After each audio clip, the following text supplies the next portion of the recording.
A prominent figure in Johannesburg law enforcement circles, former Johannesburg Metropolitan Police Department Chief David Dembe has passed away. His death was confirmed on Tuesday morning. JMPD spokesperson Superintendent Xolan Fihla told the citizens that the department has been formally notified that an official statement will be released by Public Safety MMC Mgcini Ncwaku's office. Dembe, who had decades of experience in public safety, had recently been serving as a strategic advisor to Ncwaku. In that position, he worked across several portfolios, including the city's response to taxi-related tensions at Maponya Mall earlier this year. He previously served as JMPD chief during Herman Mashaba's tenure as mayor of Johannesburg. Mashaba, now the leader of the Action SA, paid tribute to Dembe, describing him as an instrumental in the city's governance during his administration, and said the level of corruption we uncovered during that period was really frightening. Within that broader picture, David Dembe was one of the key components. His passing is a tremendous loss for our country. Dembe's cause of death has not yet been disclosed. Further details are expected once the City of Johannesburg releases its official statement. Meanwhile, a wave of corruption has recently been uncovered with the Ekurhuleni municipality. It remains unclear whether his death is connected to revelations emerging from the Madlanga Commission. Since the commission began its work, the municipality has reportedly experienced a surge in criminal activity within the organization. As a result, the City of Ekurhuleni Mayor Nkosingiphile Xakaza has ordered a review of all promotions made by the suspended Deputy EMPD Chief Julius Mkhwanazi, along with the preliminary report into allegations that 275 officers were never properly vetted. Xakaza addressed the media following mounting allegations of corruption within the Ekurhuleni Metropolitan Police Department. The Madlanga Commission last month had testimony implicating senior EMPD officials, including Mkhwanazi, in allegedly enabling criminal infiltration. Julius Mkhwanazi, who was at the center of the Metropolis corruption allegations, is accused of installing blue lights on private vehicles belonging to alleged drug cartel member Vusimuzi Ket Matlala. Xakaza confirmed that he convened an urgent special mayoral committee meeting to table an internal investigation report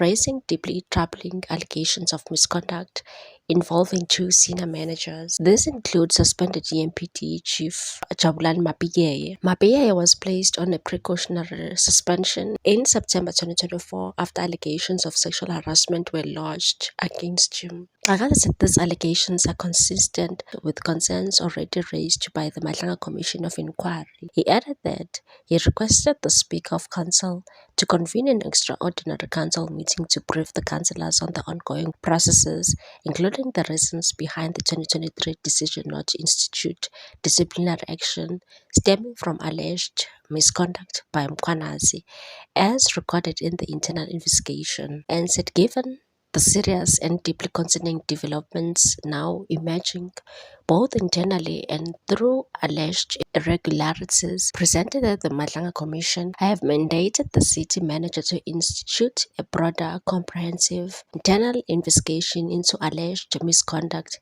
and administrative failures within the city's law enforcement structures. The investigation must produce a preliminary report within 30 days. I have further directed that a preliminary report be submitted within 21 days on the alleged 275 unvetted officers, including those with alleged prior convictions. Ensuring that all officers meet ethical and professional standards is essential to strengthening the public trust. Xakaza said he also instructed that the city manager to review all 55 alleged irregular promotions of police officers made in recent years. The report is expected within 7 days, and said where promotion decisions lack proper justification or are found to be irregular or politically influenced, corrective action will follow. He has further requested a full report on alleged irregular VIP protection deployments, including the alleged misuse of blue light and the placement of officers facing criminal charges within the VIP units. He said the matter must be fully understood to ensure accountability. And to reinforce integrity, the Deputy Chief of Police, Brigadier Julius Mkhwanazi, has been placed on suspension Other officials allegedly implicated in the matters are undergoing the appropriate disciplinary processes. Mkhwanazi's suspension, effective November 11, 2025, follows an internal audit that found evidence of possible misconduct.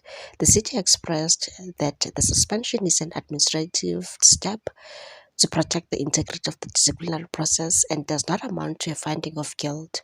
Formal disciplinary proceedings will follow.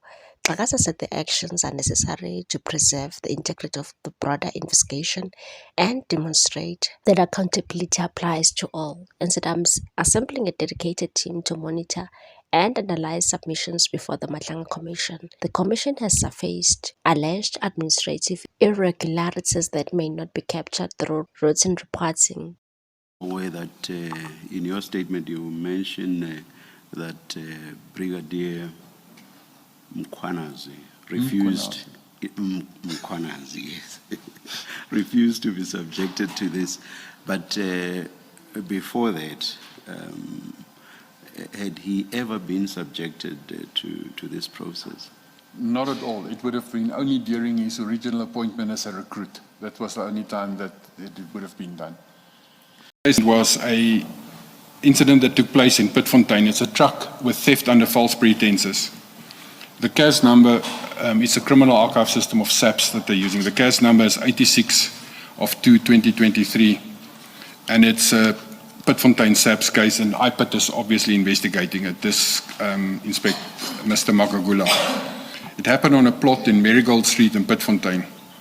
These officers arrived at the scene 11 o'clock the evening, and they contacted their supervisor, who arranged the driver for them, who only arrived the next morning. So during the whole night, they kept the truck and the owner very similar to, close to kidnapping, but they kept him in detention, which they're not allowed to do, but they were stationary with the truck and not allow anything to happen with the truck. The next morning, they actually, when the driver arrived that they've arranged, they took the truck and they drove off the plot with the pretense that the truck is not licensed and it doesn't have paperwork or anything, and they're going to impound the truck. And they follow a route, and in my head, obviously I know the area very well, but it's, if you're in Pitfontein area in Benoni, there's, from the plots, you go past the police station Pitfontein. And then if you carry on with that, you eventually get to the N12. Just off the N12 is the police vehicle impoundment. So you can either impound at Pitfontein, or you can impound at the vehicle theft unit pound. But they kept on driving past onto the N12 all the way towards Galulis. The owner of this truck, and this is what Mr. Makagula informs us, the owner of this truck is following them with a dash cam all the way to Galulis. At Galulis, the officers switch on their blue lights and sirens, and they push in peak hour traffic through Galulis, and the truck owner got stuck behind them. He couldn't go and follow them through Galulis, and obviously he lost them. Then that happened 11 o'clock the previous night to 8 o'clock the next morning, and then the truck is now gone. The very next day at 4 o'clock in the morning, the horse of this truck is handed in at Boksburg EMPD pound, found by this specific officer. What's the take on this one?